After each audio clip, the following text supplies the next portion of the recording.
بسم اللہ الرحمن الرحیم۔ کسی عزیز نے سوال کیا ہے، مفتی صاحب مجھے میراث میں ایک پراپرٹی ملی ہے اور مجھے اس بات پہ یقین اور علم بھی ہے کہ یہ پراپرٹی ہمارے آبا و اجداد نے حرام کے ذریعے سے کمائی تھی، جیسے شراب ہے، جوا ہے، سود پر پیسے کا لین دین وغیرہ، اس کے ذریعے سے انہوں نے یہ پراپرٹی بنائی ہے، اور اس کا ان دکانوں اور مکانوں کا مجھے کرایہ بھی آتے رہتا ہے، تو اس کا کیا حکم ہے؟ اور میں چاہتا ہوں کہ یہ ساری پراپرٹیوں کو بیچ دوں۔ اگر میں بیچ دیا تو میں کنگال بھی ہو جاؤں گا، تو کوئی دوسرا راستہ آپ میرے لیے نکالیے، بڑی مہربانی ہوگی۔ جواباً اس کا عرض یہ ہے، دیکھیے، جب آپ کو اس بات کا علم ہو گیا اور آپ کو اس بات کا یقین بھی ہے کہ یہ پراپرٹیاں جو مجھے میراث میں ملی ہیں یہ ہمارے آبا و اجداد نے حرام کے ذریعے سے کمائی تھی،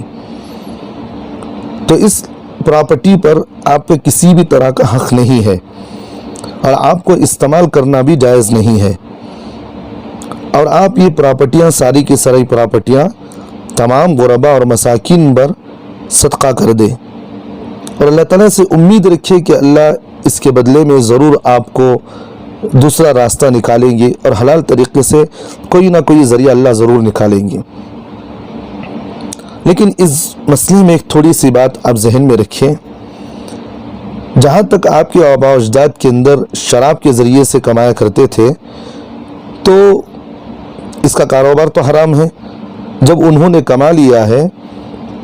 تو آپ اس تمام پراپرٹی کو غربا اور مساکین میں تقسیم کر دیں، یہ آپ کے لیے ایک راستہ ہے۔ اور رہی بات دوسرا مسئلہ، جوا اور سود کے ذریعے سے جو انہوں نے پراپرٹی بنائی ہے،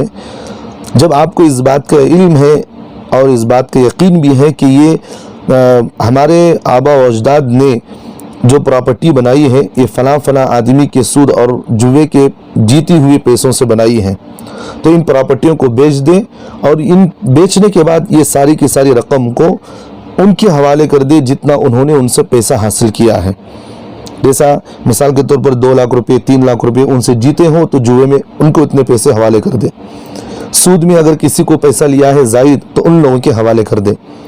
تو اس طرح جن لوگوں کو آپ کا یقین اور معلوم ہو تو ان لوگوں کے حوالے ان پیسوں کو کر دیا کرے۔ اگر